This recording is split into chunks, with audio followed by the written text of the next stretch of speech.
Ladies and gentlemen, good day and welcome to the conference call of Veranda Learning Solutions Limited. As a reminder, all participant lines will be in the listen-only mode, and there will be an opportunity for you to ask questions after the presentation concludes. Should you need assistance during the conference call, please signal an operator by pressing star then zero on your touchtone phone. Please note this conference is being recorded. I now hand the conference over to Ms. Soumya Chajit from Go India Advisors. Thank you, and over to you, ma'am. Good day, everyone, and welcome to the group investor call of Veranda Learning Solutions Limited. We have on call with us Mr. Suresh Kalpathy, the Chairman and Executive Director, Mr. Aditya Malik, the Chief Operating Officer, and Mr. Mohsin Khan, the Chief Financial Officer. We must remind you that the discussion on today's call may include certain forward-looking statements and must be therefore viewed in conjunction with the risk pertaining to the business. I now request the management to take us through the recent business updates. Post that, we'll open the floor for Q&A. Thank you, and over to you, Suresh, sir. Thank you. Good afternoon, everyone, and thank you for joining us today. On behalf of our entire leadership team, some of whom are on the call, some of whom are not, we appreciate your continued engagement and interest in what we are doing in Veranda Learning. Today's call is particularly important because we're not just sharing quarterly updates, but also walking through a significant strategic addition that marks the next phase of our growth. As you know, Veranda has built itself into one of India's leading multi-vertical education platforms. Our presence cuts across our government aspirant, academic programs, vocational training, and most importantly, our commerce vertical. Each of these has distinct growth drivers, but the commerce business has evolved into a very strong, in some sense, a differentiated engine within the group. Anchored by very well-known brands such as JK Shah Classes, BB Virtual, Tapasya, Logic, and Naukar, this vertical has produced hundreds, even thousands of rankers over the last so many decades, and has a dominant presence in many states, including Maharashtra, Gujarat, Rajasthan, Tamil Nadu, Kerala, Andhra, Telangana, and establishing its presence significantly in states like Karnataka and other emerging locations. It also currently impacts over 17,000 students across 70 intermediate colleges, which are all part of the larger commerce vertical. The business is also expanding quickly through both offline campuses and online platform for our digital delivery, making it, I think, one of the most scalable part of our portfolio. After extensive internal discussions and external consultations, our board and restructuring committee have concluded that the best way forward is to demerge the commerce business into a separate listed entity, which will be called JK Shah Commerce Education Limited, in short, JKSC. What this means is that all the existing shareholders of Veranda will receive one share of JKSC for every share of Veranda that they have today. The economic ownership remains fully intact. You just simply gain direct access to a second listed company that's completely focused on the commerce education alone.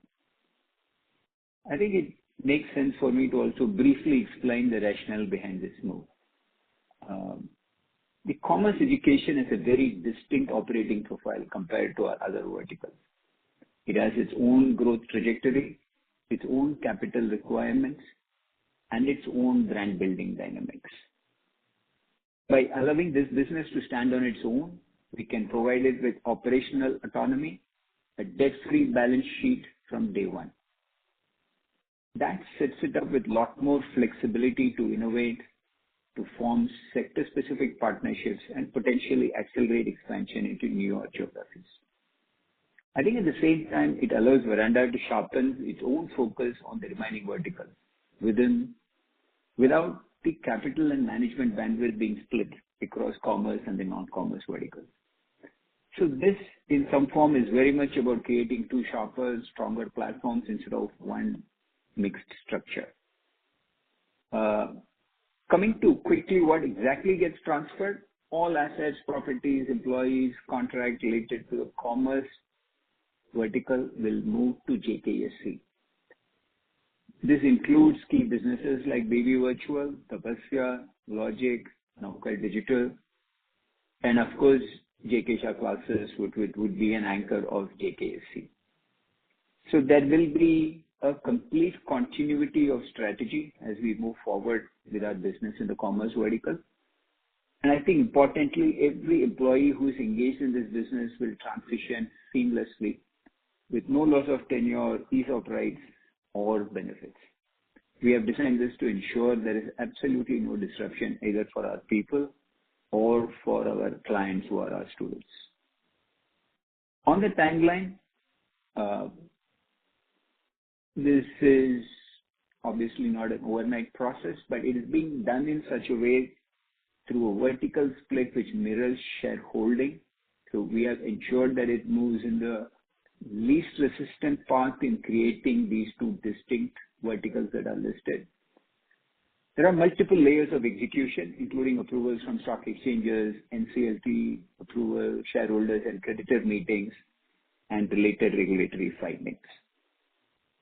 We expect this to take, and we will obviously as a management try to push to see if we can get this done in about 7 to 8 months.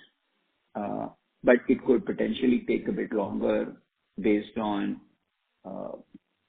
regulatory approvals that we get. After this, JKSC will be independently listed. And the key point, if you're an investor, is that once this is complete, you will hold shares in both Veranda and JKSC, giving you direct exposure to two distinct growth stories. Now I'll request Mohsin Khan, our CEO, to touch upon the numbers and financial health we'll be anticipating in the coming year. Over to you, Mohsin. Yeah. Thank you, Suresh. Good day, everyone. So we being entering into the next phase of Veranda 2.0, the demerger of the commerce. Let me walk you through the financial impact as it has been the central area of interest. The commerce segment, which Suresh was saying, is scaling very strongly on a macro basis. We expect the student numbers to rise from 1.7 lakhs in FY25 to over about 2 lakhs in FY26. And the major point of this demerger strategy, one of the key thing was to value unlocking the commerce business to indicating the significant upside to the potential for the investors as a new commerce entity comes to market and is independently valued. And also to address the shareholders' entitlements and governance, because those are often raised as questions from the investors. As Suresh was saying, every 1 share of Veranda will entitle you to 1 share of JK Shah Commerce at the time of record date. ESOPs and warrants for the employees will be apportioned in line so that there is no disadvantage to employees or shareholders who are holding. We are following a well-governed process. Fairness opinions are being obtained from the independent advisors. Compliance checks are in place. And coming to the external people who are involved, PwC has involved in transaction advisor. Systematics has involved as a merchant, as a fairness opinion provider. Arvind Pandan as a legal advisor, and VSS and Co as a valuer. So all these people have been with us in vetting the regulators at every stage, getting this documented. So this is on the financial side. Soumya, you can.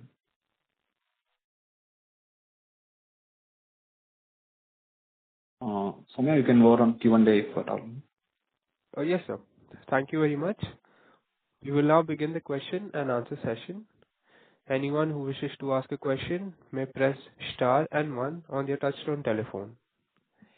If you wish to withdraw yourself from the question queue, you may press star and 2. Participants are requested to use handset while asking a question. Ladies and gentlemen, we will wait for a moment while the question queue assembles.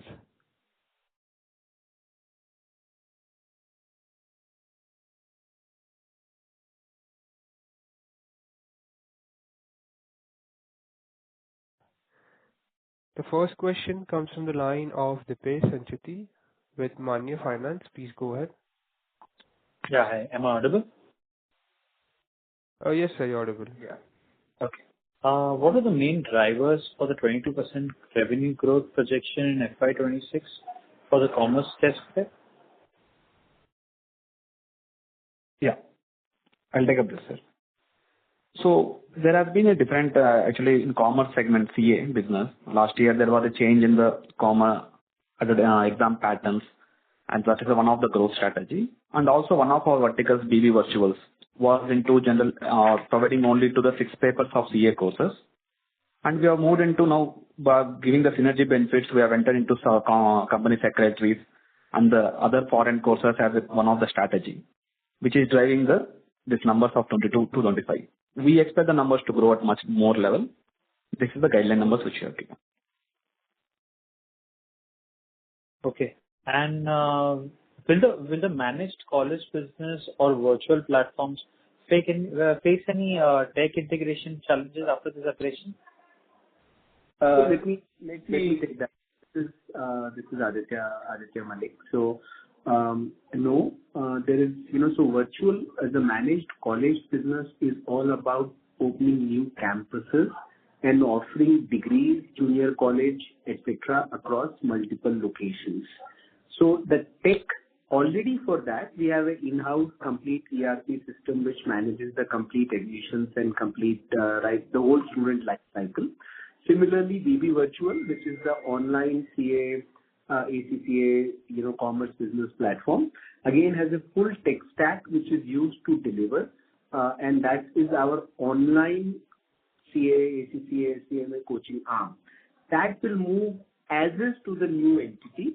So to that extent, there is absolutely no change or disruption there. In fact, it will be more sharpened because, for example, the ERP which Tapasya, which is our managed college entity uses, we are deploying same version into multiple JKSC and Logic and Navkar centers as we go forward. So instead of, so it's only sharpen the focus as we go forward. I think just to add to it is, I think there is also a significant amount of AI adoption that we are already doing. So it is currently being evaluated for being able to offer our online programs and recorded programs in multiple languages with different accents that suits the different parts of the Indian market. We're also trying it out, testing it out for various levels of assessment and customer support. And lastly, it is being experimented in some parts of Veranda for automating the telesales part of the program.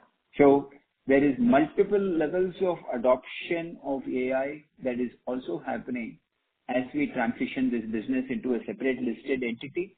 But from a tech part of it, apart from using the ERP platform, there is a significant adoption of AI that you will start seeing the benefits of in the coming months, if not weeks.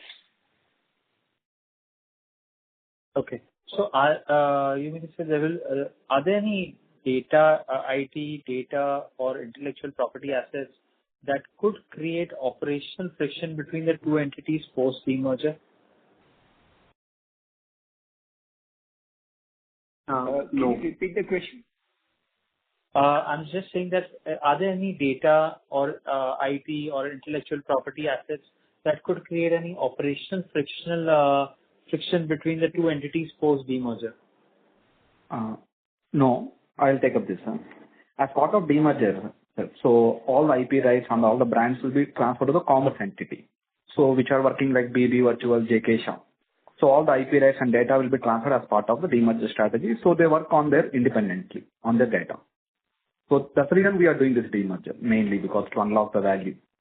So there is no separate value being accorded or something. Additionally, I think as a benefit, for instance, even after the demerger happens, all our K-12 schools will continue to look at JK Shah classes as a preferred choice for offering CA foundation programs in all our schools. So it would actually be the benefit of synergy that will start reflecting on both sides, the commerce and the non-commerce business. And we expect this to continue as we go forward building out these two businesses. Okay. And how is the debt going to be how is the debt going to work out between the two companies? So Motion? the demerge entity, when we do this, the demerge entity will be a debt-free entity. It will be. So where the part of So the demerger assets, so JK Shah Commerce will be listed as a debt-free entity. it will be listed as debt-free entity. So all the debt will be in Veranda Learning itself. Veranda Learning Solutions Limited, yes. So how does it plan to pay this debt post demerger? So Because obviously the cash flows from JK Shah will not be there. correct. So the business cash flows of the non-commerce vertical are self-sufficient to honor the debt commitments of the entity.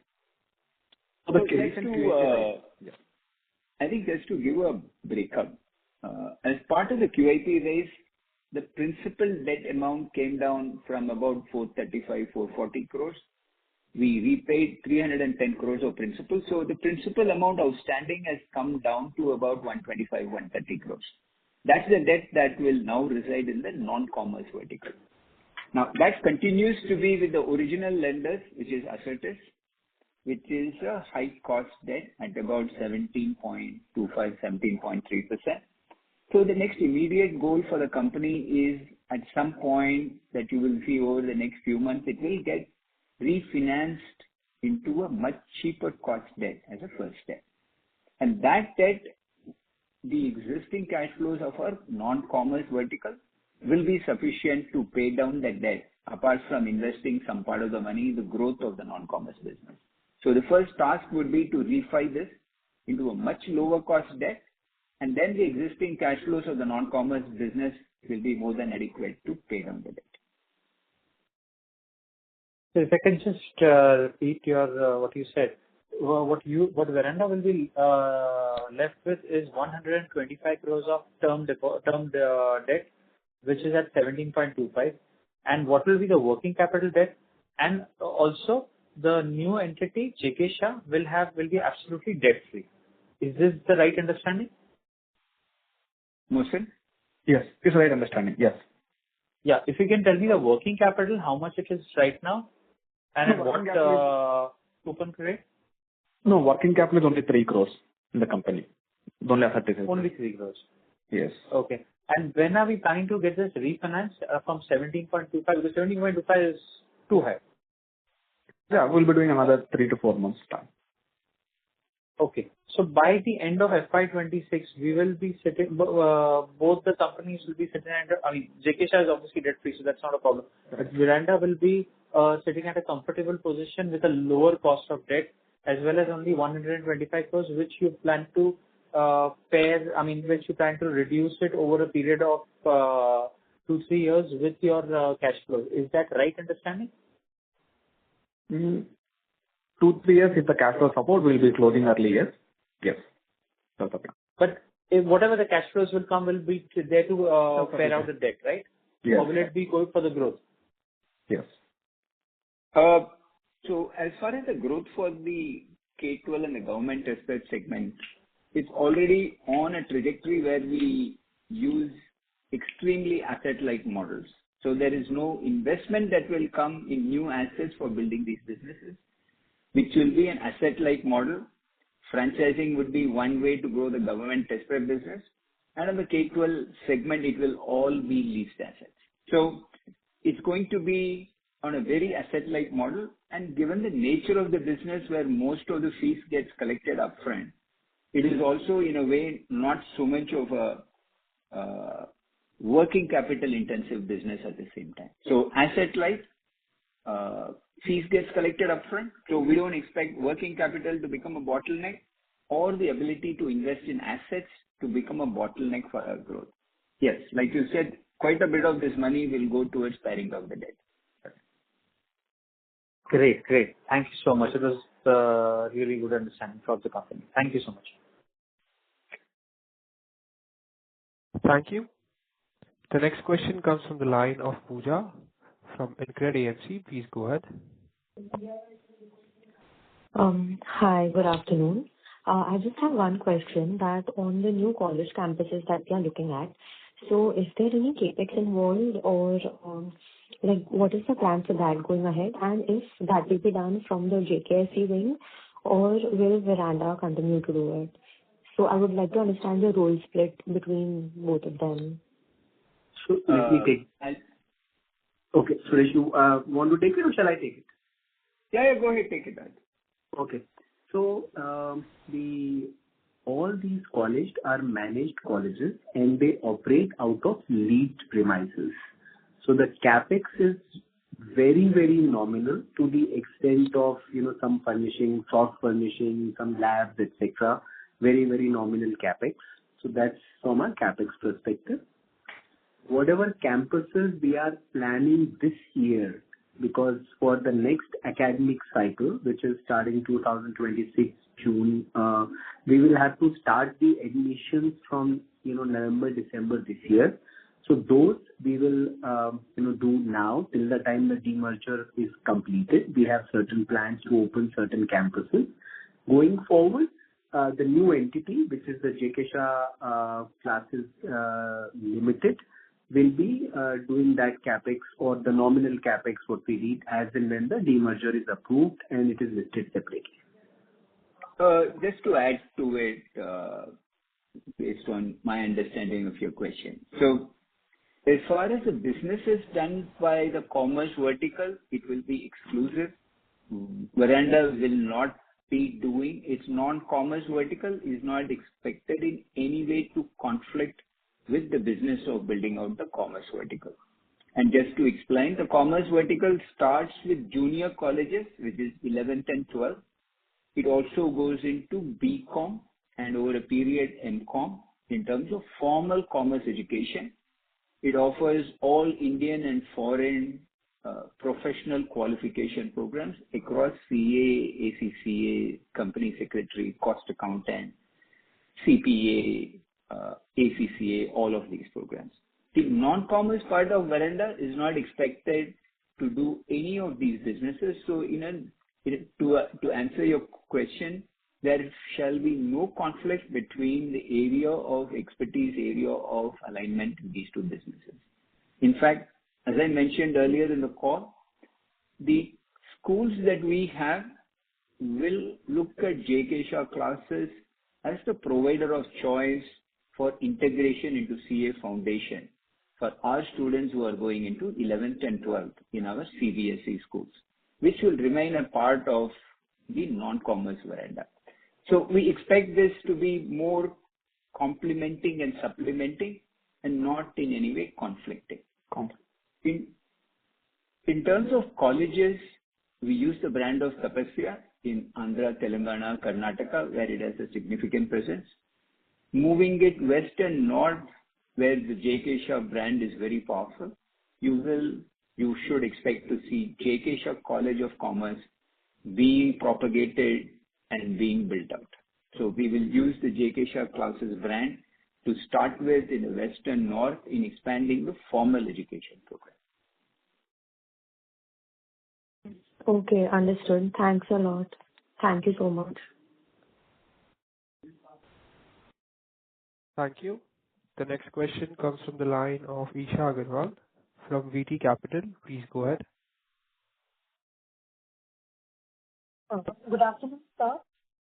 So, firstly, I would really like to understand the industry size in the commerce test prep segment as to how many colleges are there presently and the number of students in the commerce side of the business. Let me, I'll do some part of this and probably Aditya could pitch in. In terms of size of the segment, and I will just, give you some industry fact points. From the National Skill Development NSDL, they are projecting a demand for about 1 million people with commerce background in the next 5 years. This is just from the industry. And this would sit across people who have finished BCom, MCom, multiple levels of professional qualification. It's really being driven, this demand is really being driven from two perspectives. One is the Indian economy, which was in the top 50, now pushing into the top 3 in the world.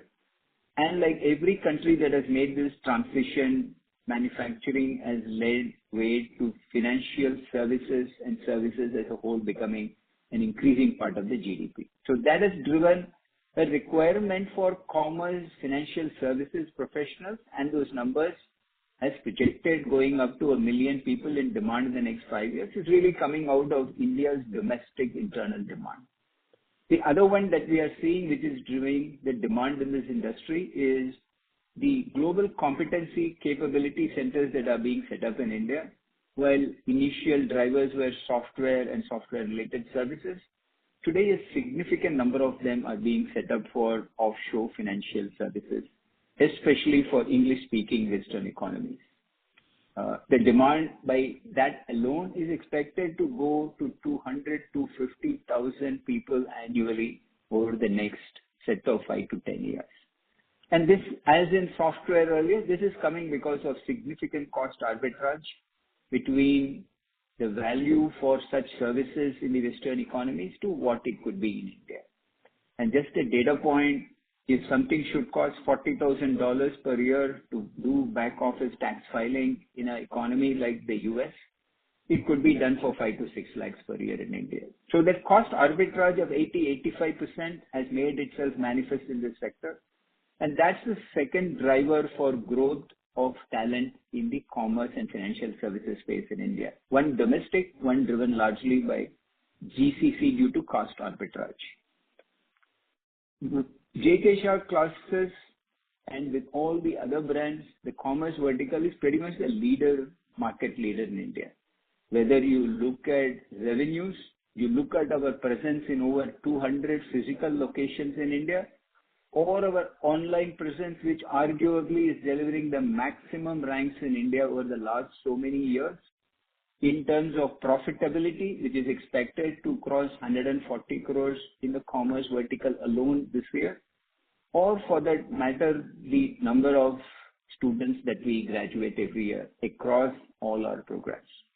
So as a market leader, we expect to be able to grow at over 35-40%, which is the industry average. And as a market leader, we expect to hopefully grow at least at that pace or better. So I think from a commerce vertical perspective, the demand is both domestic and GCC, and we are probably the best place to capture this demand. Now, as far as the number of colleges we have, going forward, the perspective is in every tier 2, tier 3 town in India, where there is a requirement for high quality commerce coaching in arts and science colleges. We want to establish a JK Shah College of Commerce, which would probably be the most premium for the simple fact that the faculty teaching BCom would now be faculty who are actually qualified to teach a program as important as a chartered accountant. So you'll have chartered accountant type of faculty teaching BCom in tier 2 and tier 3 towns, easily making it the most premium college in the respective town. So in terms of size of opportunity, India has got over 750, 760 districts. And for us to establish JK Shah classes as the most premium brand is really the segment in the college space. Now I'll probably ask Aditya to quickly, add some numbers in terms of how many that we already have and the students that we train. Sure, thanks. Yeah, thanks, Suresh. So currently we run 15 campuses for Tapasya, which is our college, and we cover programs from junior college, which is 11th and 12th, to undergrad, both BBA and BCom. Currently, we have about 17,000 students across these 15 campuses, split between Hyderabad and Bangalore. As Suresh had mentioned earlier, clearly the intent is, as we go forward, we will use JKSC brand to open similar colleges in Mumbai and surroundings, and similarly other brands wherever they are strong. So this remains a key growth and a focus area for us. Okay. So like you had mentioned previously, that we have 43 centers in JK Shah. So what exactly is our expansion plan, and how many centers are we targeting? And can you also help me with the capex needed for these centers, or make me understand the unit of economics in the commerce segment? So let me take the center side of it, and then the financial aspect Mohsin can cover. We have about 100 centers under JK Shah classes. Now going forward, clear plan is to leverage the strengths we have. For example, in Gujarat, we have both Navkar and JK Shah brands operating in parallel, and between the two, we hold a significant market share. These are the two largest players as we go forward. In Pune, we have recently opened a center in which BB Virtual as well as JKSC has come together, and we have had a significant traction in the first year itself. So going forward, what we'll be doing is we'll be leveraging various brands we have, whether it is BB Virtual, whether it is Navkar, whether it is Logic, or the flagship brand JK Shah classes, and opening the centers as a joint force across whichever markets we want to open. The idea as of now is to significantly enhance the throughput in these centers. 100 centers makes us anyway the largest players in the commerce market today in the country. But we'll still take strategic bets to open in the key large markets where we have other brands also present. CapEx requirement for a center is again very minimal. These are leased properties, just some classroom furniture, some fittings and furnishings, etc., which is not a significant CapEx to build out a center. Exact number I will let kind of Mohsin to cover and to cover unit economics as well. Mohsin? Yeah. So, Mohsin, let me add. So there are two distinct types of centers. We have close to 200 physical points of presence in the commerce vertical. This is across, as Aditya mentioned, over 100 locations of JK Shah classes. Navkar has sets of locations. Logic has multiple locations in Kerala.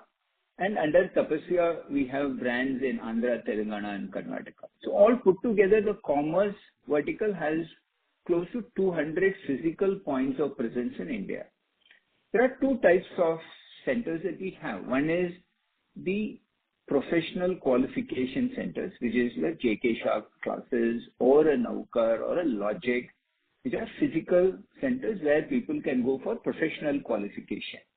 There, as Aditya mentioned, it's very minimal interiors, lots of tables and chairs for the student to attend classes, and simple lease agreements. So that could potentially be as low as 20-25 lakhs to as high as 45-50 lakhs for a center. If it is for a formal education where we have junior college and undergrad, 11th, 12th and BCom/BBA, that requires a slightly larger space, including the lease deposit. It could be about 2 crores to about 2.25, 2.3 crores, including the lease deposit of 10 months that we make.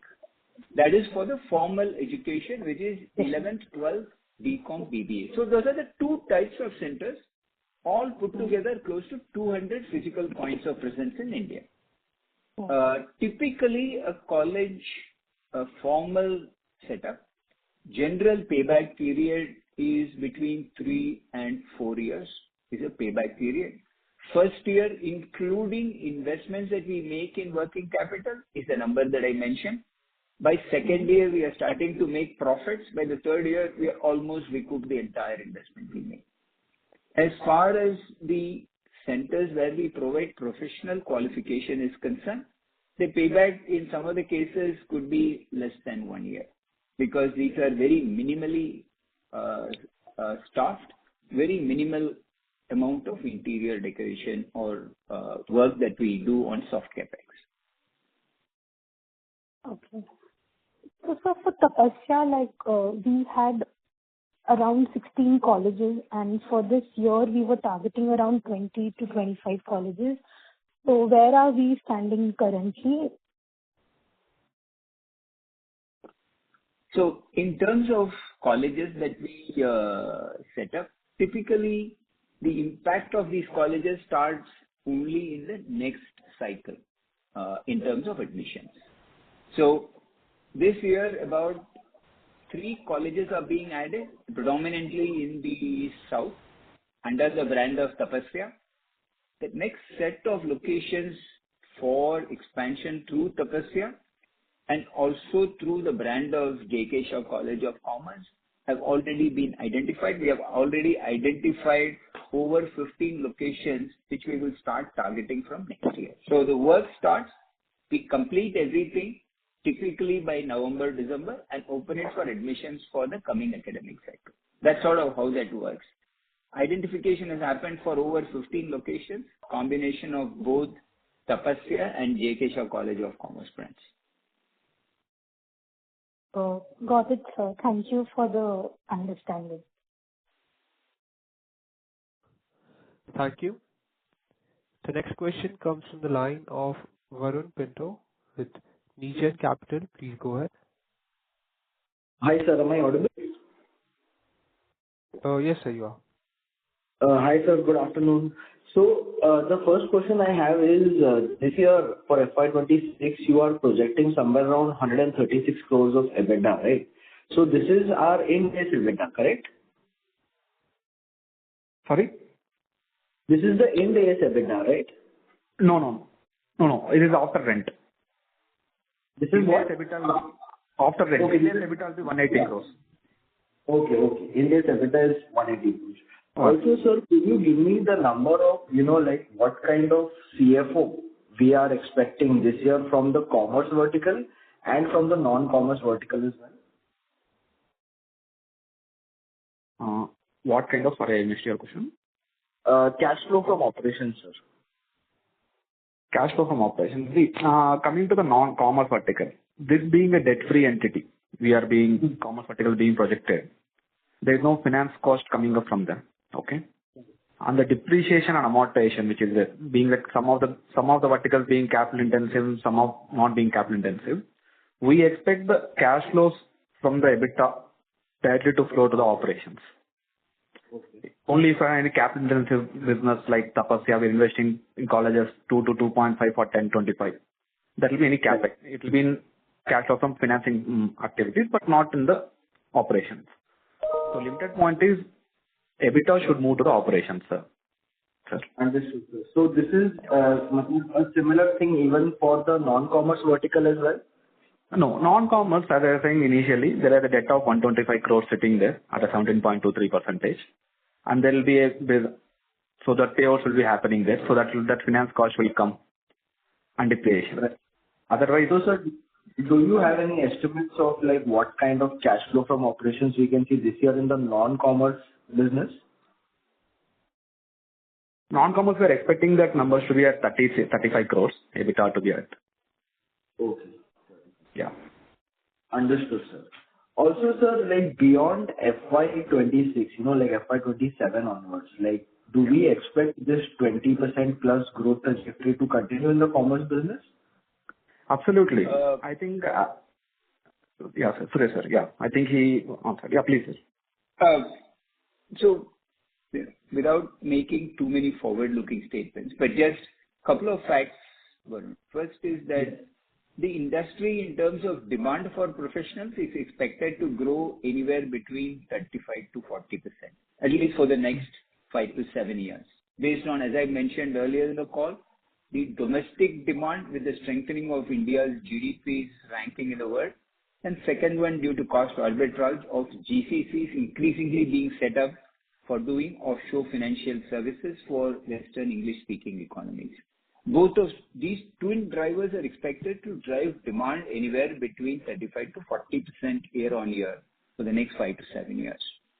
The second fact is, in whatever metric that you choose, our commerce vertical under J.K. Shah Commerce Education Limited is a market leader. If you look at revenue, if you look at number of locations, which is close to 200, in terms of ranks, we produce in thousands across all segments.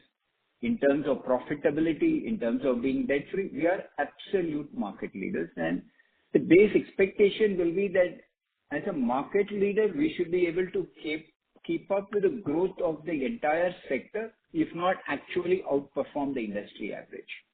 So in some sense, while we have had growth between 20-25% in the past, largely because we were sort of building out the fabric. As most of my investors will know, we were acquiring businesses, integrating businesses, creating a seamless platform. So lot of effort went into streamlining, aligning, compliance, disclosures of many of these businesses into a single seamless whole. That part has now been accomplished. We expect actually our growth to move faster going forward. So we would expect to see ourselves, as I mentioned, to keep up with industry growth, if not more, at about 35% or more CAGR. I think for the next 5 to 7 years, I see a very clear pathway for us to achieve. Beyond 7 years, I expect this to start maturing. But for the next 5-7 years, with no visible competition of a national player and a segment that's growing so fast, we expect to sort of be the undisputed leader in this segment, growing at about 35% year on year for the next 5 to 7 years. Superb, sir. Also, sir, could you sort of give me a similar, what is your thought process on the non-commerce side of the business? Like, I think in the previous presentation that we had uploaded, we are expecting somewhere around 73 crores of EBITDA this year in the non-commerce business, right, sir? So what kind of growth do we expect to see there? Mohsin will probably share with you some of the actual numbers. I'll sort of give you an idea of what strategy we have for non-commerce. One of the things that we actually looked at was across our 4 verticals to be able to unbundle and create value in each one of them.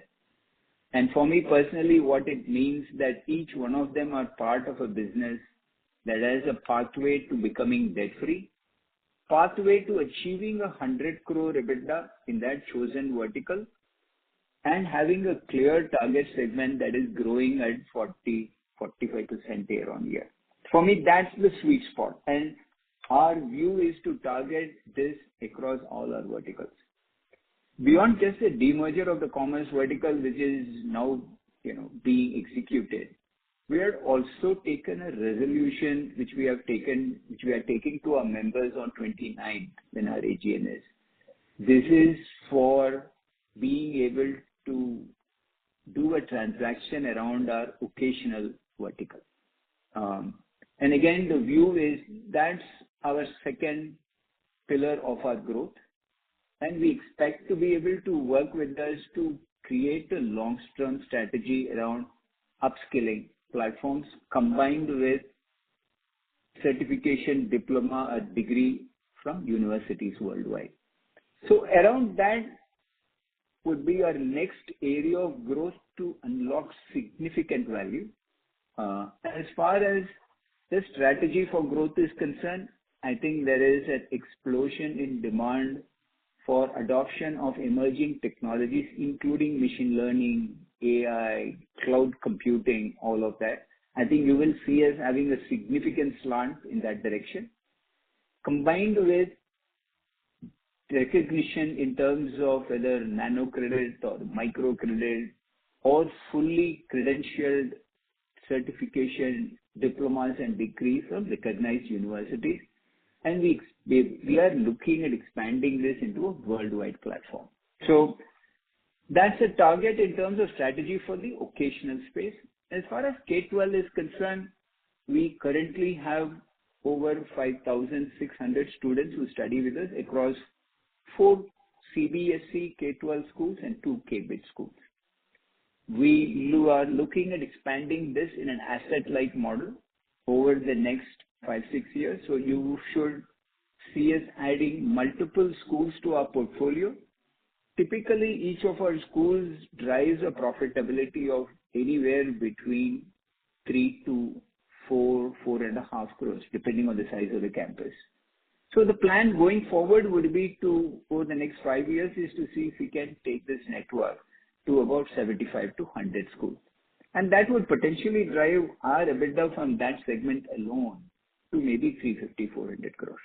While we have projected much more conservative numbers, I think I am only looking at the capability of the 500 odd team that we have in our K-12 team. and also the type of demand that we are seeing for high quality school education. So we think the demand is there.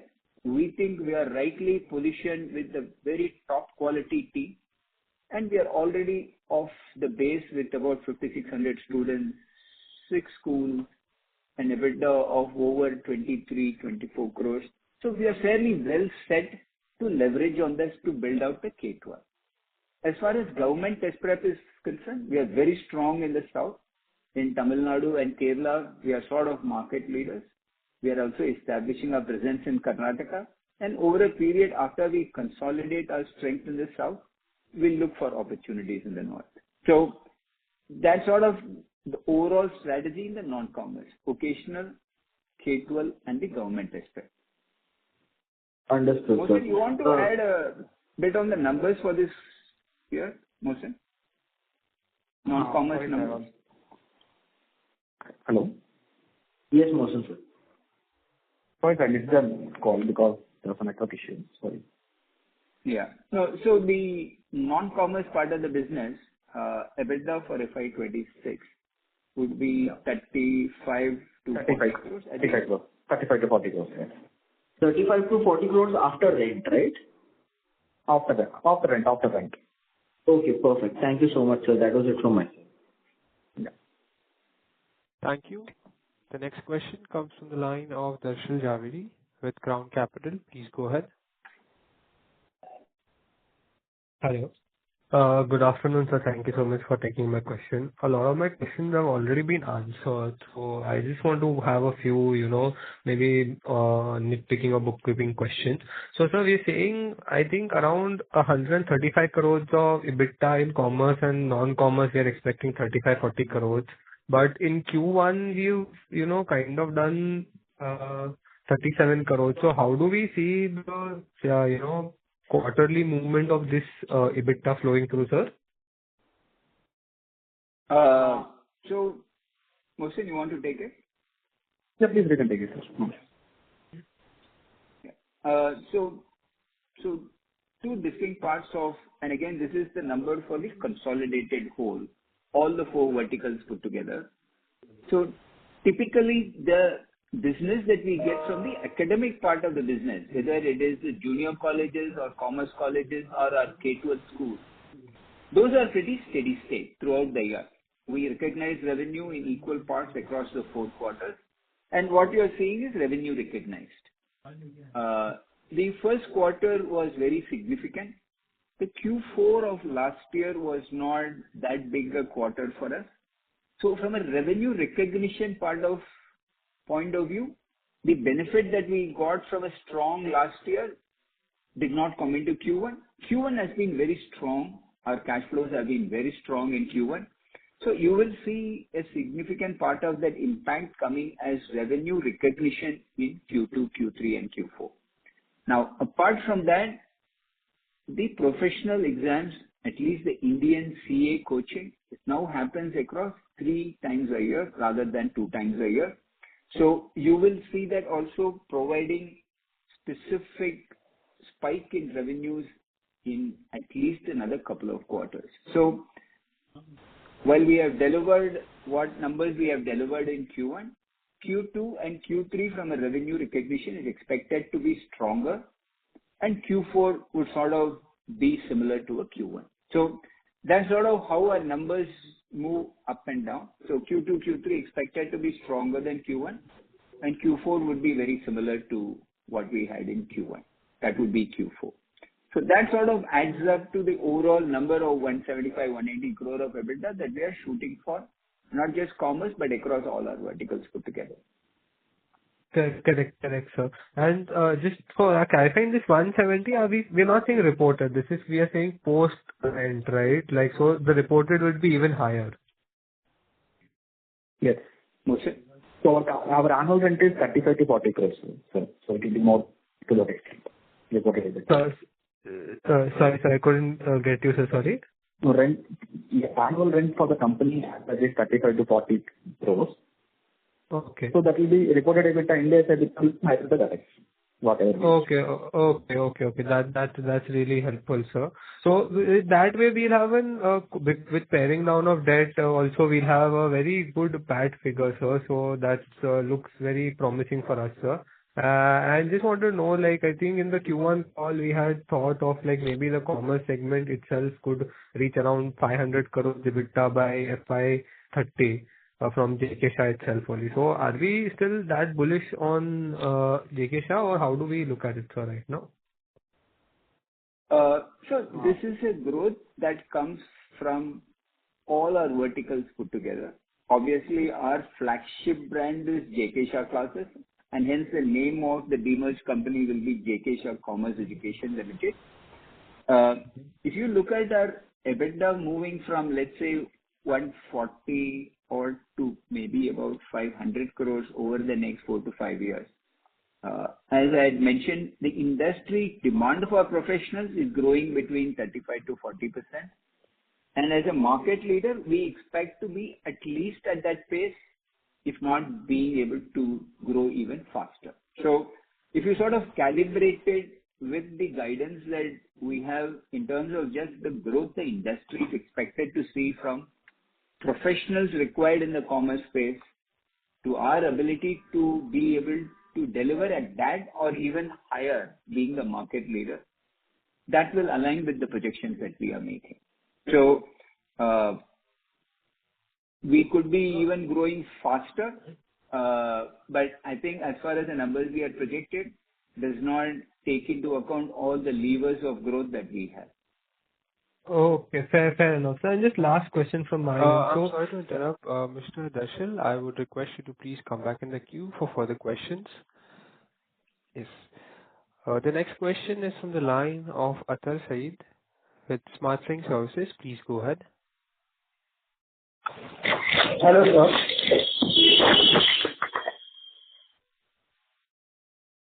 sir. Yes, sir. Please go ahead. Hello, sir. My first question is related to our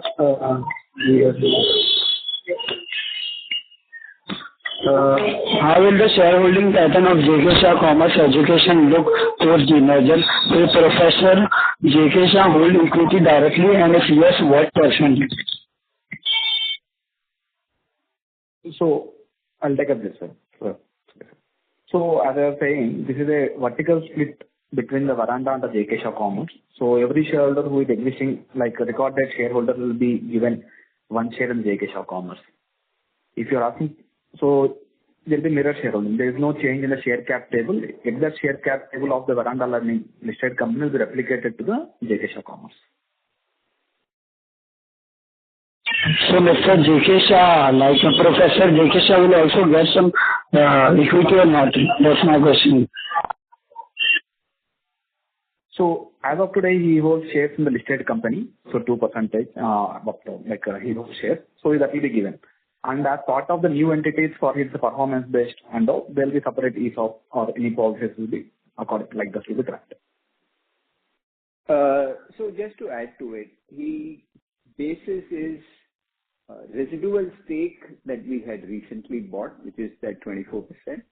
As part of that, he took 50% of it in cash, 50% in stock. That gives Professor JK Shah shareholding in the listed company, which automatically, as part of the mirror shareholding in JK Shah Commerce, even automatically has that same percentage of holding. Number two, there is also a stock option plan that is being put in place, which will allow him to add another 7% to his stake in JK Shah Commerce Education Limited. So all put together, I would think he'll be able to head up to between 8 to 10% of the company. And my second question is,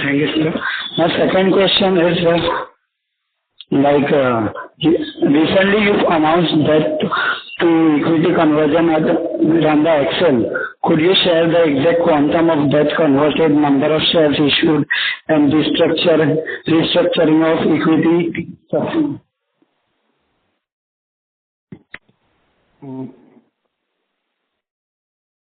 I was able to catch your question. Sorry. Your voice is... Like recently on 10th September, you had announced about Veranda Excel, like you are converting that into equity. So can you please explain that? Okay. No, okay, you're speaking on that. Okay. So as part of QAP fundraise, so we did a 350 crores of QAP, right? Out of which we closed the majority of the asset-based debt, which I was mentioning, 310 crores. This 310 crores was sitting in the Veranda Excel, which is a commerce vertical.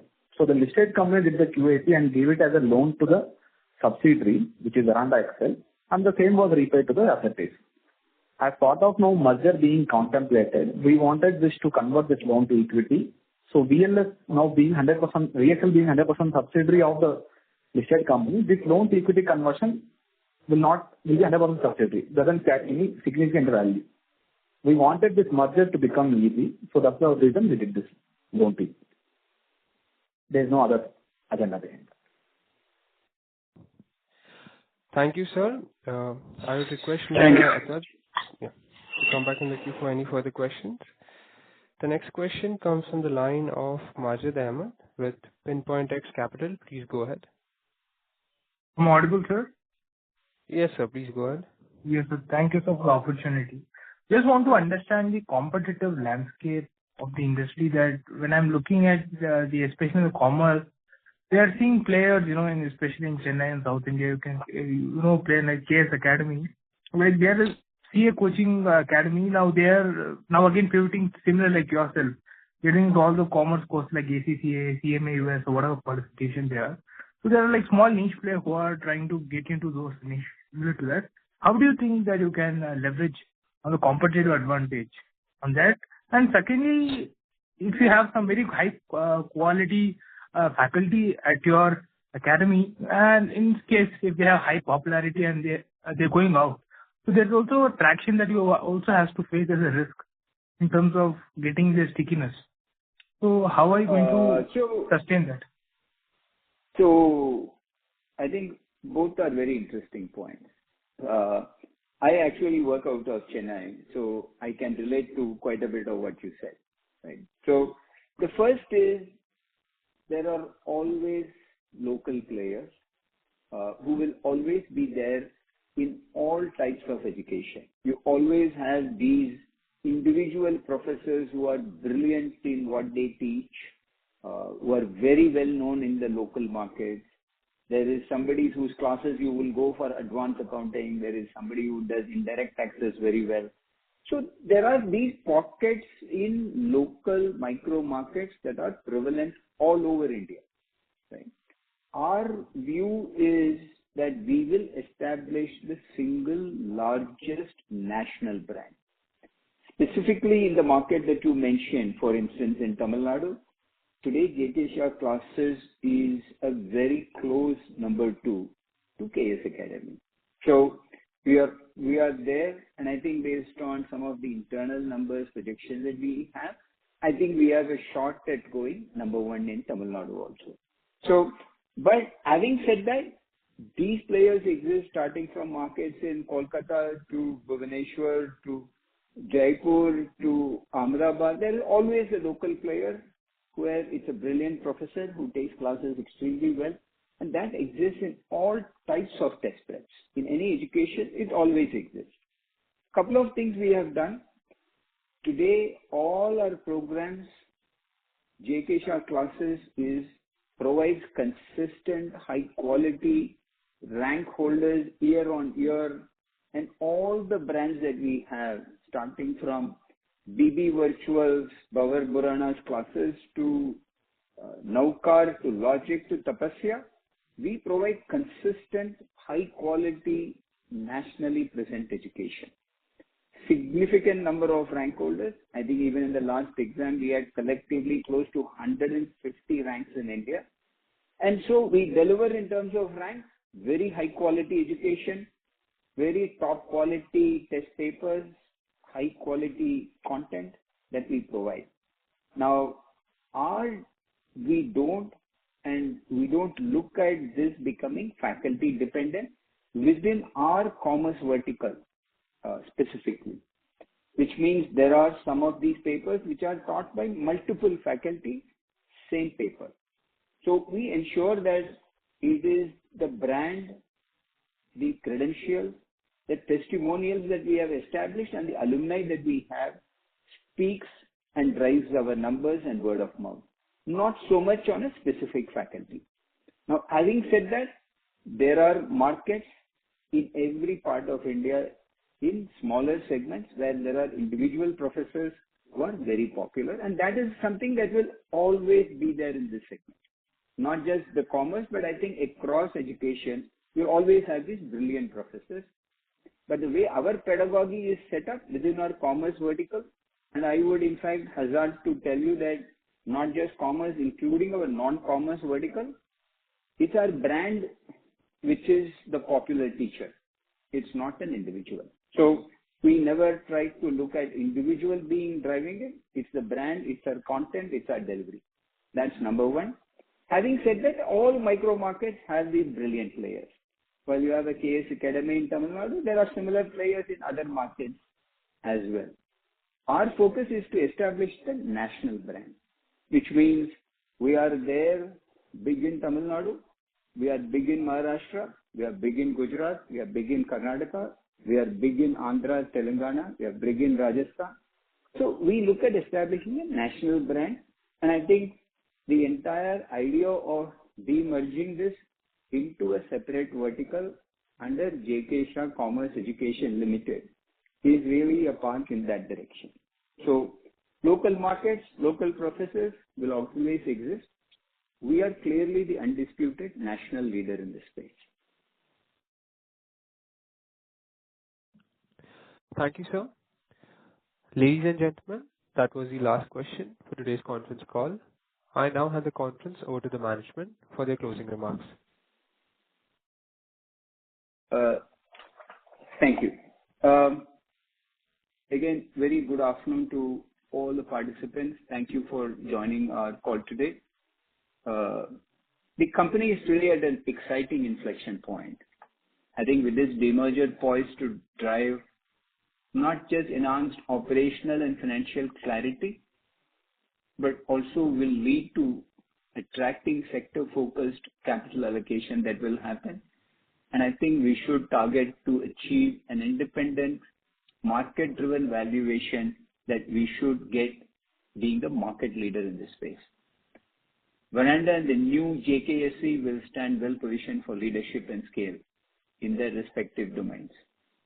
We again look forward to your continued support and engagement as we execute this strategic transition and unlock the next chapter of growth for the company and value creation for all our shareholders. Thank you once again for joining this call today. Thank you. On behalf of Go India Advisors, that concludes this conference. Thank you for joining us, and you may now disconnect your lines. Thank you. If you found this video helpful, please like, share and subscribe to Concall India for latest upcoming Concall.